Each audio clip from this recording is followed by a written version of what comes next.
오늘의 말씀을 함께 읽겠습니다. 오늘 말씀은 베드로전서 1장 3절에서 7절까지의 말씀입니다. 신약성경 377쪽입니다.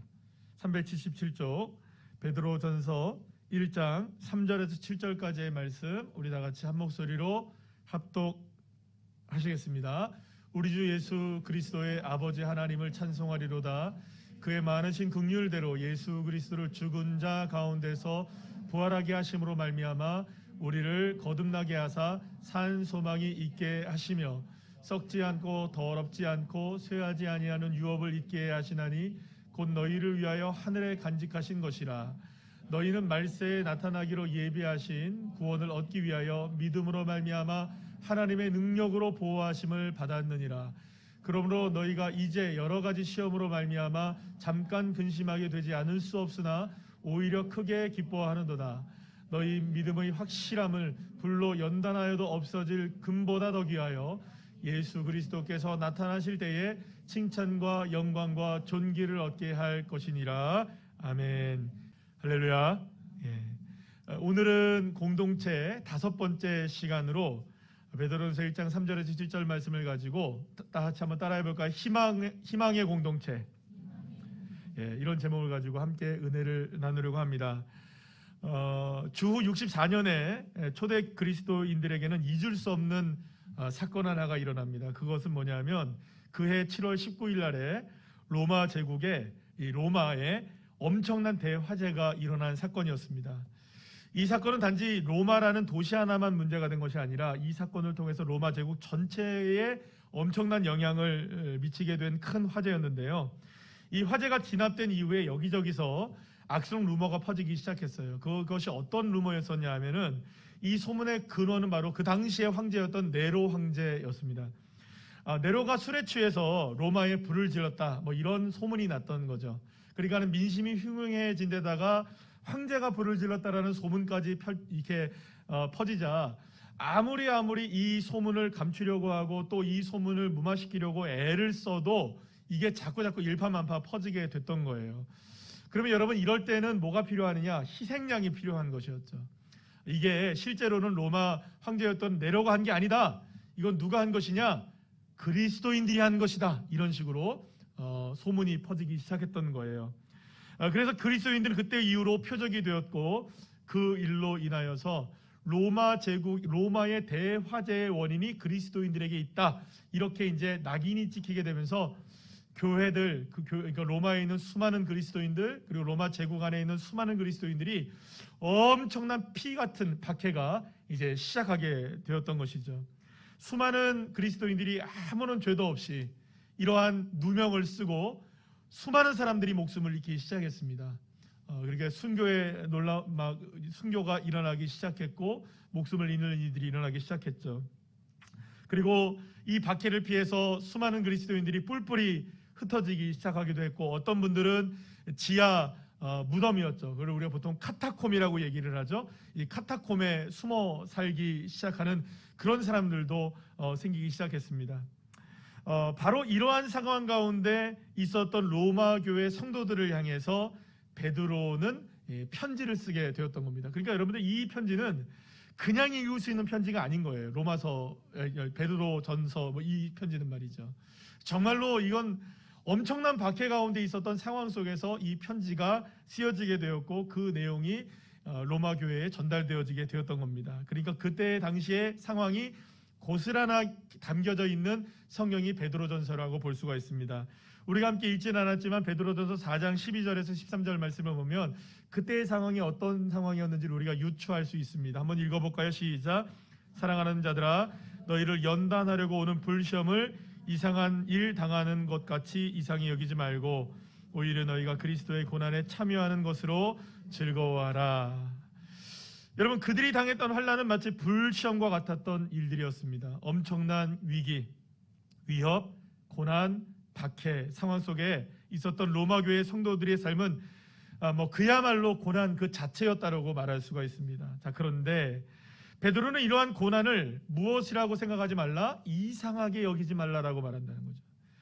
여러분, 절대로 정상적이지 않습니다. 엄청난 고난이었습니다. 엄청난 아픔을 겪고 있었습니다. 그런데 왜 베드로는 그들을 바라보면서 이상하게 여기지 말라 이런 말을 할 수 있었던 것일까요? 그것은 고난의 깊이와 넓이, 그것이 작거나 약하기 때문에 문제가 되지 않는다, 이상한 것이 아니다라고 이야기하고 있는 것이 아니었습니다. 베드로가 말하고 있는 것은 그러한 절망 속에서도 우리가 희망을 가질 수 있다는 것이죠. 왜냐하면 바로 예수님이 십자가에서 죽으심으로 부활하셨고, 할렐루야. 그래서 그 고난 가운데 그리스도인들은 예수님의 십자가와 부활만 믿게 되면, 그 부활의 믿음을 갖게 되면 얼마든지 그 고난 속에서도 무엇을 가질 수 있다? 희망을 가질 수 있다는 것이었죠. 사랑하는 여러분, 그리스도인들은 환경과 상황을 뛰어넘는 희망 하나를 붙들고 살아가는 존재들입니다. 최악의 절망에서도 우리가 그 절망이 우리에게 다가온다 할지라도 그 절망의 깊은 곳에서 부활하신 생명의 주님이 지금 누구와 함께 하십니까? 나와 함께 하시기 때문입니다. 그렇기 때문에 그리스도인이라고 하는 것은 그 자체가 희망을 안고 살아갑니다. 따라합시다. 그리스도인. 저와 여러분이 다 누구입니까? 그리스도인이잖아요. 그러면 우리가 그리스도인이라고 얘기할 때 그 앞에 붙은 이름이 있어요. 그리스도, 예수, 할렐루야. 그러니까 저와 여러분에겐 떼려야 뗄 수가 없는 존재가 있는 겁니다. 그분이 예수님이시고, 그 예수님이야말로 죽음의, 사망의 권세를 이기시고 생명의 부활의 역사를 이루신 분 아니시겠습니까? 그러니 여러분, 우리는 모두가 다 희망을 가질 수 있는 거예요. 왜? 부활의 역사를 우리 믿기 때문이죠. 그래서 교회는 어떤 공동체라고 이야기하느냐? 따라합시다. 부활의 공동체. 부활로 희망을 갖는 사람들이 모인 공동체라는 의미로 부활 공동체라는 말을 쓰게 되는 것이죠. 그렇다면 이 부활 공동체는 어떤 의미를 갖고 있을까요? 어떠한 상황에서도 우리는 희망을 잃지 않을 수 있다. 어떠한 상황에서도 우리는 희망을 가질 수 있다. 왜냐? 예수님이 사망 가운데서 부활하셨기 때문이죠. 그래서 우리는 고난당하는 사람이 있다 할지라도, 아픔을 경험하는 사람이 있다 할지라도 우리 교회 공동체만큼은 희망을 얘기할 수가 있는 거예요. 세상이 아무리 힘들고 우리의 삶이 피폐되어지고 고난과 어려움이 당해진다 할지라도 저와 여러분, 교회 공동체만큼은 희망을 노래할 수 있는 거예요. 왜냐? 예수님은 십자가에서 죽으심으로 끝낸 것이 아니시라 3일 만에 새 생명으로 부활하셨기 때문입니다. 여러분, 저와 여러분에게 희망이 되는 것은 예수님의 부활이십니다. 믿으십니까? 그리고 우리 교회가 부활 공동체가 될 때 정말로 희망이 있는 것을 우리가 전해줄 수 있는 거예요. 성도들에게, 그래요, 맞아요, 지금 당하고 있는 이 고난이 너무너무 힘겹다 할지라도 우리 주님 십자가에서 죽으심으로 부활하신 것을 기억하셔서 힘을 내세요. 성도님, 할렐루야. 힘을 내세요. 희망을 가지세요. 우리의 인생으로는 희망을 얻을 수 없지만 예수님 믿는 사람으로서는 희망을 가질 수 있게 하시는 것, 그것이 저와 여러분 교회 공동체임을 믿으시길 바랍니다. 자, 그런데 예수님의 부활뿐만 아니라 우리가 희망을 갖고 살아야 할 또 다른 이유 하나 있어요. 그것은 뭐냐면, 따라합시다. 하늘의 기업을 예비해 두셨다. 자, 오늘 보면 4절 말씀 우리 다 같이 한번 읽어볼까요? 시작. 썩지 않고 더럽지 않고 쇠하지 아니하는 유업을 입게 하시나니 곧 너희를 위하여 하늘에 간직하신 것이라. 아멘. 사랑하는 여러분, 우리가 가장 확실하게 희망을 가질 수 있는 것은 뭐냐? 하나님의 나라의 유업을 우리가 받을 수 있다는 것입니다. 이 세상의 모든 것들이 다 무너진다 할지라도 여러분, 무너지지 않는 한 곳이 있습니다. 하나님의 나라. 믿으십니까? 결코 무너지지 않고 영원한 하나님의 나라의 기업을 저와 여러분이 받을 수 있다. 여러분, 믿으십니까? 그리고 그것을 보증하신 분이 누구시냐? 예수의 십자가의 은혜잖아요. 그러니 우리가 예수 그리스도가 나와 함께 있음을 믿고 예수님의 십자가의 은혜를 안다면 저와 여러분에게 무엇이 보증되어 있느냐? 하나님 나라의 기업이 보증되어 있는 거예요.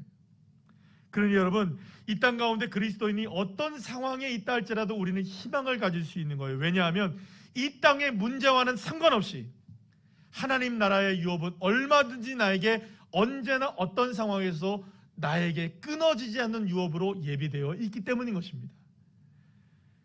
예레미야가 3장 24절 25절 말씀 우리 다 같이 한번 읽어볼까요? 시작. 내 심령에 이르기를 여호와는 나의 기업이시니 그러므로 내가 그를 바라리라 하도다. 기다리는 자에게나 구하는 영혼들에게 여호와는 선하시도다. 아멘. 이 말씀이요, 하나님이 올해 주신 저의 말씀입니다. 다시 한번 보여주세요. 참 기막히죠? 여호와 하나님이 나의 기업이신 거예요. 그래서 나는 누구를 바라봐야 될까요? 영원한 기업이신 여호와 하나님을 바라보면 기다림 속에서도 구할 때마다 하나님은 늘 언제나 선하시게 역사하시는, 할렐루야, 제가 받은 말씀입니다. 할렐루야. 그러니 여러분, 내가 받을 기업이 있으니, 내가 얻을 유업이 있으니, 여러분 내가 누릴 기업이 있는 것이니 여러분 얼마든지 기다릴 수 있고 견뎌낼 수 있고 버틸 수 있는 것이겠죠. 주님을 바라볼 수 있는 것입니다. 왜냐하면 그렇게 바라볼 때마다 선하시고 인자하시고 능력이 많으시고 아멘 하시는 분들은 축복을 받으실 것이고, 그 놀라우신 하나님의 역사하심이 얼마든지 나에게 유업으로 다가올 수 있게 하시는, 할렐루야, 내게 유업이 있는 거예요. 그리고 여러분, 교회 공동체는 희망이 있는 겁니다. 이 세상의 모든 것들은 다 변하고 다 사라지고 다 없어진다 할지라도 사라질 수 없는 영원한 하나님의 나라의 희망이 저와 여러분에게 예비되어 있고 보증되어 있기 때문입니다. 그리고 여기에 마지막으로 한 가지 소망이 더 남아 있습니다. 바로 하나님의 능력이 우리를 보호하신다. 따라합시다. 하나님의 능력이 우리를 보호하신다. 믿으십니까? 자, 오늘 본문을 자세히 읽어보면 하나님의 능력이 두 가지 측면에서 성도들에게 함께하고 있다는 것을 우리에게 말씀합니다. 첫째는 뭐냐면 우리의 구원이 유지되도록 주님의 손길로 역사해 주시겠다. 주님의 능력으로 우리를 도와주겠다. 무엇이 유지되도록? 우리의 구원이 유지되도록. 둘째는 뭐냐 하면 우리가 시험이나 시련을 당할 때에, 잘 따라합시다, 잘 버티도록, 주님이 잘 버틸 수 있도록 주님의 능력으로 우리를 어떻게 해주시겠다? 지켜 보호하시겠다. 자, 오늘 본문 5절 말씀 다 같이 읽어볼까요? 시작. 너희는 말세에 나타나기로 예비하신 구원을 얻기 위하여 믿음으로 말미암아 하나님의 능력으로 보호하심을 받았느니라. 할렐루야. 예수님도 이렇게 말씀하셨습니다. 요한복음 10장 28절입니다. 시작. 내가 그들에게 영생을 주노니 영원히 멸망하지 아니할 것이요 또 그들을 내 손에서 빼앗을 자가 없느니라. 할렐루야. 사랑하는 여러분, 희망이 여기에 있는 겁니다. 시험을 당해도 낙심하지 않을 수 있는 이유가 어디 있습니까? 어려운 상황에 처해 있다 할지라도 우리가 다시금 일어날 수 있는 힘이 어디 있습니까? 주님의 능력으로 보호를 받고 있다. 주님의 손에서 우리를 빼앗을 자가 없게 하신다. 믿으십니까? 사랑하는 여러분, 오늘 대한민국에 살아가고 있는 저와 여러분 같은 우리 성도들은 아마도 1세기 초기의 그리스도인들, 특별히 로마 교회가 당하고 있던 이 엄청난 박해와 비교한다면 우리가 고난과 환난을 당한다 해도 비교가 안 될 정도로 우리는 그래마 괜찮을지도 모르겠어요. 하지만 그들과 비교해서 우리가 객관적으로 어떻게 비교할 수가 있겠습니까? 여러분, 내가 겪는 고난은 얼마나 큽니까? 누군가의 고난도 크지만 사실상 여러분, 내 고난이 제일 큰 거거든요. 내 아픔이 제일 큰 거거든요. 내 슬픔이 다른 사람의 슬픔과는 비교할 수 없을 정도로 우리에게는 늘 언제나 아픔으로 다가옵니다. 그런데 여러분, 우리는 나름대로 지금까지 여러분 2021년도도 잘 버티고 견뎌내고 이겨내셨습니다. 그러나 올해는 더욱더 하나님의 능력의 손길로 보호해 주셔서 그 유업을 믿음으로 바라보며 십자가에서 죽으셨지만 부활하신 그 주님의 능력을 희망으로 우리가 삼았을 때에 우리는 얼마든지 다시금 회복될 수 있는 줄 믿으시길 바랍니다. 그리고 우리가 이 싸움의 삶을 살아갈 때에 우리가 함께 모두가 다 교회 공동체 안에 이렇게 모여 있는 겁니다. 여러분, 여기에 계신 한 분 한 분들은 다 싸우고 있는 분들이세요. 한번 보세요. 다 얼마나 싸우고 계시는 분들인지 몰라요. 예. 말은 안 해도요, 다 우리가 싸움 가운데 있는 사람들이에요. 그러니 여러분, 서로가 우리 모두가 다 싸우는 사람들이라 여러분, 때로는요 조금만 건드리면 싸우는 사람들 나 아파 이렇게 얘기한다고요. 그래서 사실은 제가 이렇게 목회를 하면서 제가 이렇게 성도님들이 이렇게 보면은 성도님들의 그 모습들 속에 이렇게 이야기하는 것 같아요. 그러니까 여러 가지의 뭐 저한테 그렇게 얘기는 하지 않으시지만 그런 모습들인 것 같아요. 목사님, 성도님들, 내가 더 아파요. 내가 더 힘들어요. 내가 더 어려워요. 서로들 경쟁하듯이 그렇게 이야기하시는 것 같아 보일 때가 있어요, 여러분. 얼마 전에 한 분 이렇게 함께 이야기를 나누시는데 우리 성도님이 이렇게 저렇게 이야기를 하시다가 제가 그랬어요. 우리 성도님이 그런 모습들 속에 살아가시면서 이렇게 이야기하시고 또 이렇게 또 하시는 걸 보면 마치 하나님 나 잊지 말아주세요. 성도님들 나 잊지 말아주세요. 라고 이야기하는 것 같아 보인다고. 그러니까 그 이야기를 딱 하시니까 눈물을 흘리시더라고요. 사랑하는 여러분, 우리 모두가 다 힘겨운 삶을 살아가고 있습니다. 그래서 사실은 부딪히면 서로가 다 아파요. 다 아파요. 그러나 여러분, 우리가 서로의 아픔을 자랑하고 서로의 아픔을 드러내는 것이 아니라 우리는 무엇을 드러내야 되느냐? 희망을 드러내셔야 됩니다. 무엇으로 우리가 희망을 삼아야 될까요? 아픈 사람들을 위하여, 힘겨운 사람들을 위해서, 우리가 연약한 자들을 위해서. 그래요, 그래도 주님이 부활하셨잖아요. 그래요, 그래도 우리에겐 유업이 남겨져 있잖아요. 그래요, 그래도 우리에겐 주님의 보호하심의 손길이 있잖아요. 할렐루야. 서로를 위로하시길 바랍니다. 그래서 우리 새로운 우리교회는 정말 희망의 공동체가 되셔야 돼요. 절망 중에 여러 가지 어려움 중에 있다 할지라도 그래서 새로운 우리교회는 무슨 공동체가 되어야 되느냐? 희망의 공동체가 되어야 된다. 다른 것으로 희망을 얻는 게 아닙니다. 어떤 사역으로 희망을 얻는 게 아닙니다. 물론 그것들도 우리에게 희망이 되겠지만 정말로 우리에게 희망이 될 수 있는 한 가지, 어려운 가운데 있는 사람들을 향해서 우리가 위로할 수 있는 한 가지가 있다면 바로 이것입니다. 오늘 우리가 함께 나누는 세 가지. 예수님이 부활하셨습니다. 주님이 우리의 기업이십니다. 주님이 우리를 능력의 손길로 보호하고 계십니다. 사랑하는 여러분, 이 믿음을 가지고 서로에게 희망이 되어 주십시오. 낙심하고 연약하며 고난과 환난 중에 있는 성도들을 향해 여러분들의 믿음이 희망이 되셔야 합니다.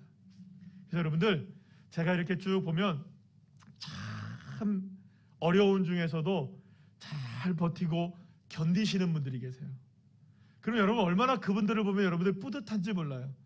나는 잘 버티지 못하고 나는 때로는 쓰러져도 우리 권사님, 집사님, 장로님이 정말 버티고 견뎌내면서 그 어려운 환경 속에서도 희망을 잃지 않는 모습을 보면 아, 나도 주님 잘 믿어야겠구나. 할렐루야. 나도 주님 때문에 희망을 얻어야겠구나. 아멘. 이런 믿음 보여주시는 거거든요. 사랑하는 여러분, 그래서 예수님이 희망이시고 그래서 그 예수님의 희망 삼아 살아가는 여러분들을 통해서 우리가 희망의 공동체로 위로할 수 있기를. 그래서 우리 새로운 우리 교회가 올 한 해 동안에 어떤 공동체? 희망의 공동체. 어떤 공동체? 여러분들의 순모임이 희망의 순모임이 되시기를 축복합니다. 여러분들의 선교회가 희망이 되시기를 소망합니다. 여러분, 우리 모든 모임 속에, 우리의 찬양 속에, 예배 가운데 희망이 드러나는 놀라운 하나님의 역사가 올 한 해 풍성하게 이루어지기를 간절히 축원합니다.